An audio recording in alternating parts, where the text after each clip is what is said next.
once you get to that higher university level and you start to study the things you're passionate about instead of just like the GEs, and realizing that, like, wait, I actually care about this stuff.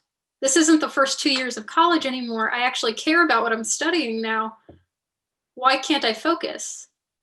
Why can I not like get it together for the things I care so much about? I thought before that I wasn't focusing because I literally didn't care about high school, about, I got it together in the first 2 years of college a little more, but definitely paid more attention to the things I was passionate about, as I think a lot of us do.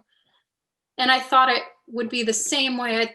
I thought I'd be able to reel it in a little more once I was actually studying something I was passionate about, and yet I wasn't.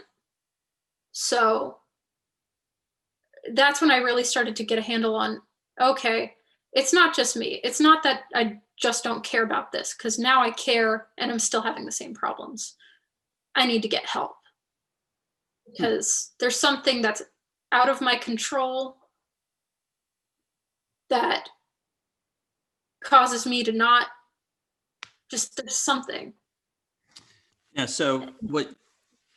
Oh, I'm sorry. Did I? Oh, yeah, no, go ahead.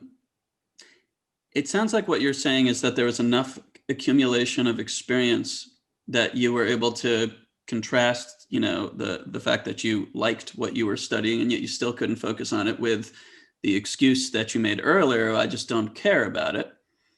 But based on things I've observed lately, I have a question, because I've done some dialogues with people that say that somewhere in their early to mid 20s is when they really started to have a certain type of awakening.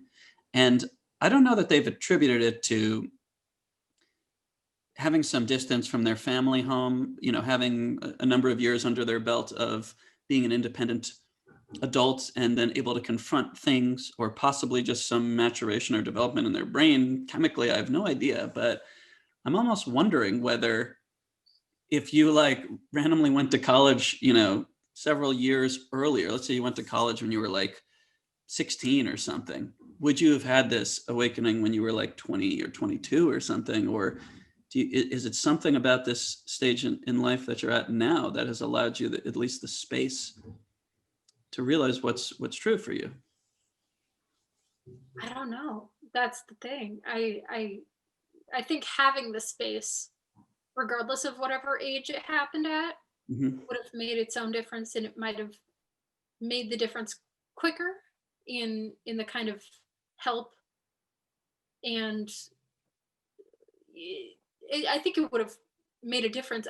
It's hard to say with any sort of accuracy, not having lived through life that way, because I feel like I was always probably an emotionally mature, maybe more emotionally mature than my peers around me.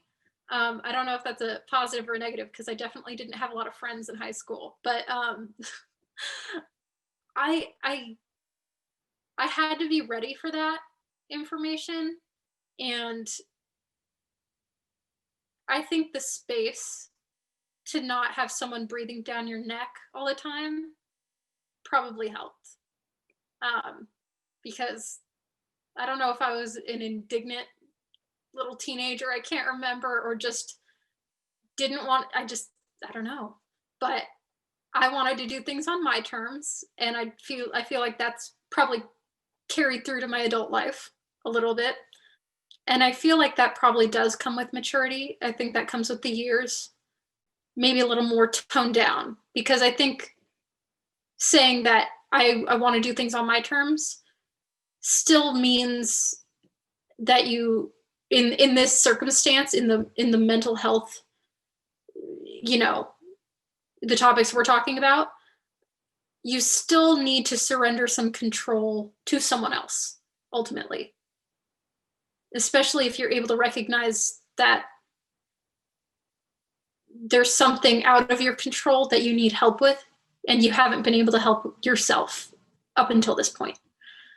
So I think the years and the development of maturity are probably the main things that help that journey along. That makes sense. And now I'm thinking about the intersection with a comment you made earlier. I forget what tense you used, but did you say, you said that you haven't been a confident person, or that you're not the most confident person. I'm curious about the impact on your confidence of realizing this truth about yourself. Did it decrease confidence, or do you see it as pushing it up, or no impact yet because it was only a couple of years ago, like you said? I would say I'm not a naturally confident person currently. I I've definitely tried.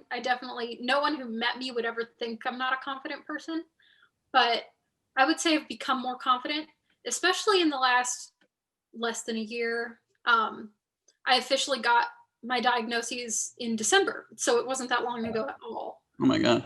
Yeah. And I would say having that that semblance of control over my circumstances has definitely not restored confidence, because I never had it really, but awakened a new confidence that I've never gotten to experience before. Because honestly, when I feel like I'm at my best, I can accomplish anything. There's no one who can tell me no, I can't do something, except myself, which is something I've never been able to experience before, because I've always been telling myself I can't do things, or I've had someone else telling me, you're not working hard enough, don't even try. And it's nice to, although I'll never, I think, have a natural well of confidence, it's nice to know that I can make that happen for myself.